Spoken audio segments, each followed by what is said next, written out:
Ngobrol dan cerita di anyaman jiwa yuk. Tenang, kamu gak sendiri kok.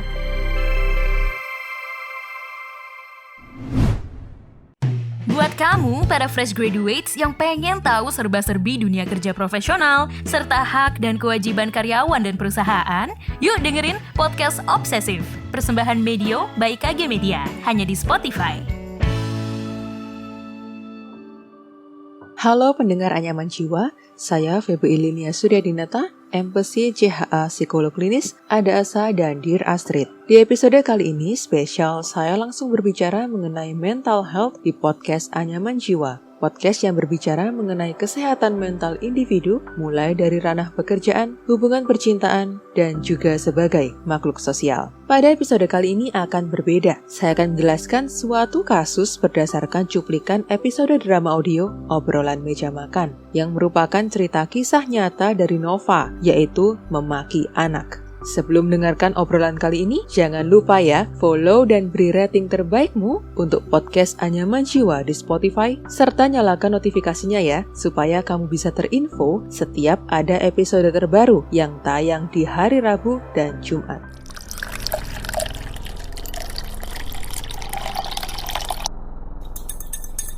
Bapakmu mana toh? Enggak tahu, Bu.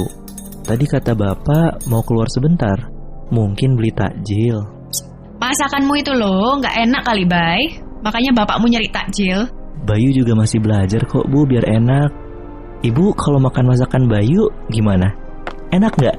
Kurangnya di mana, Bu? Mas nggak tahu lah aku.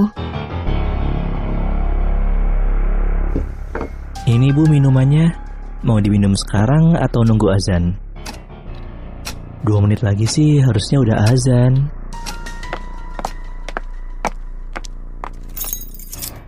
Habis dari mana toh kamu, Mas? Bayu, hasil ulangan akhir matematikamu mana? Hah? Ulangan matematika? Iya, mana? Belum dibagiin ya? Belum gimana? Bohong kamu. Tadi aku udah ketemu Pak Herman. Dia bangga-banggain anaknya dapat 90. Kamu kan satu kelas sama dia. Dapat berapa kamu? Kamu ini berani bohong, Bayu. Jangan-jangan nilaimu jelek ya? Berapa? Allahu Akbar, Allahu Akbar. Ayah, ibu buka puasa dulu ya.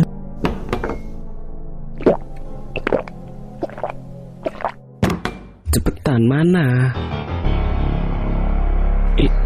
Iya. Sebentar, Bayu ambilkan dulu.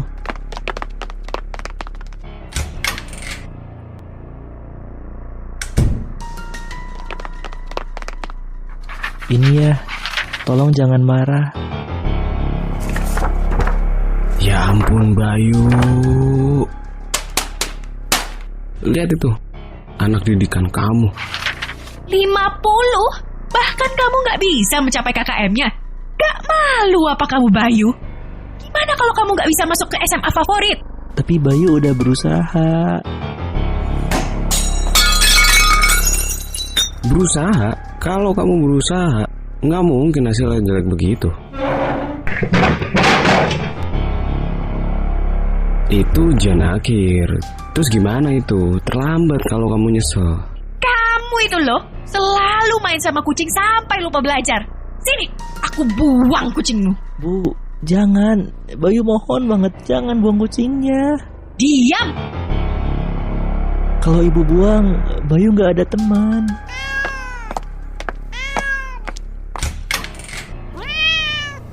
Bu, jangan, Bu. Sini kamu, dengerin kalau orang tua ngomong. Ayah, Bayu janji bakal belajar, tapi tolong bilangin ke ibu supaya kucingnya nggak dibuang. Sini, lihat. Soal kayak gini harusnya gampang kan, Bayu? Kenapa nggak bisa jawab? Salah semua ini. Kamu bodoh ya? Mikir nggak kamu pas jawab soal ini? Urusi itu anakmu. Aku udah nggak peduli. Itu anak kamu ya? Siapa yang mau punya anak? Itu karena kelalaian kamu. Bayu jadi ada di dunia ini. Kenapa jadi salahin aku? Kalau emang kamu nggak pengen punya anak, Kenapa dulu nggak aborsi sekalian? Hah? Mas, gak usah ungkit-ungkit hal itu. Aku itu hampir mati ngelahirin dia.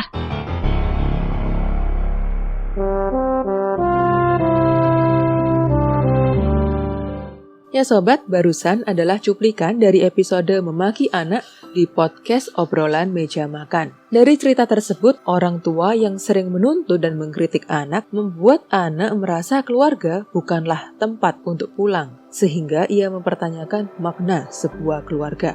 Gak jarang sobat, dalam kondisi lelah dan stres, orang tua habis kesabaran saat menghadapi tingkah laku anak. Entah itu saat anak tak mau mendengarkan, atau mungkin bahkan saat mendampingi anak belajar. Akhirnya, anak berujung dimarahi oleh orang tua. Nah, kalau seperti ini, kan kasihan anaknya juga ya sobat. Mungkin anaknya cuma berbuat kesalahan sedikit atau bahkan tidak salah apa-apa. Tapi orang tua langsung memarahi karena ada kondisi stres tersebut. Nah, supaya anak jangan sampai merasa bahwa orang tua hanya marah kepadanya dan tetap bisa menganggap rumah adalah tempat yang nyaman untuk dia pulang, maka pertama yang penting adalah mengelola emosi orang tua terlebih dahulu. Mengelola emosi memang gak gampang sobat. Saat mengalami stres atau lelah, kita memang gampang sekali untuk bersikap reaktif, bahkan terhadap hal yang kecil sekalipun.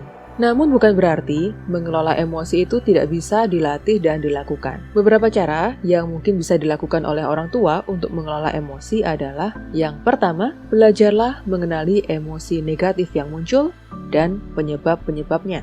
Hal ini dilakukan agar kita bisa mengantisipasi emosi negatif dan tahu cara menenangkan diri. Yang kedua, kalau memang emosi negatif itu muncul karena adanya pikiran negatif, maka coba berlatih mengubah pikiran negatif menjadi pikiran yang positif. Selain itu, tanamkan pikiran bahwa marah tidak akan menyelesaikan semua masalah. Yang ketiga, carilah cara-cara yang efektif untuk menenangkan diri selama ini. Lakukan cara tersebut saat kita dalam kondisi pikiran atau emosi yang negatif. Yang keempat, jangan takut untuk menyampaikan perasaan kita kepada pasangan. Beranilah mengakui jika kondisi emosi kita sedang tidak baik, namun belajarlah juga untuk mengendalikannya.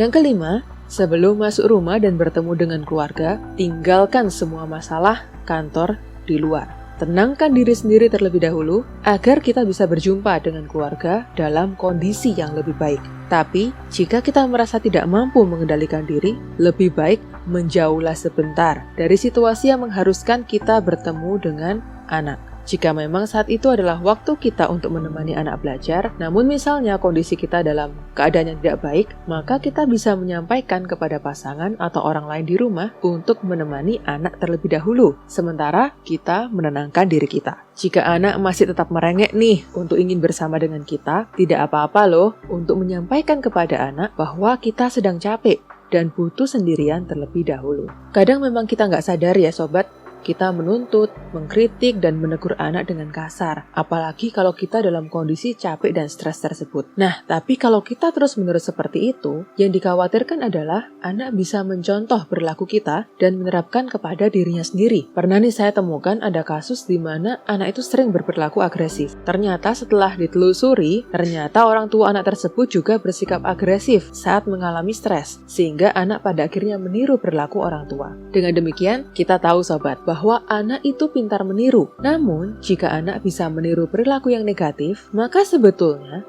anak juga bisa meniru perilaku yang positif. Oleh sebab itu, orang tua perlu belajar mengendalikan emosi agar anak juga bisa belajar bagaimana cara mengendalikan emosi dengan baik. Karena memang orang tua atau orang terdekatnya anak adalah role model pertama mereka dalam belajar kemampuan tersebut. Nah sobat, mengendalikan emosi itu bukan berarti kita nggak boleh bersikap tegas terhadap anak ya. Bedakan antara marah dan tegas. Marah itu biasanya sikap emosional yang tidak punya dasar dan munculnya dalam perilaku membentak atau kata-kata pedas, memaki, bahkan juga sampai kepukulan. Sedangkan tegas itu dilandasi oleh alasan yang logis dan disampaikan dengan kalimat yang jelas, mudah dipahami, dan bersifat membangun. Supaya orang tua bisa memberi teguran tanpa marah secara kasar, maka itu tadi, berlatihlah untuk bersikap tegas. Misalkan, ada anak yang malas mengerjakan tugas. Kalau kita marah, maka kata-kata yang keluar adalah kata-kata seperti, "Kamu tuh sudah besar, kok malas sekali?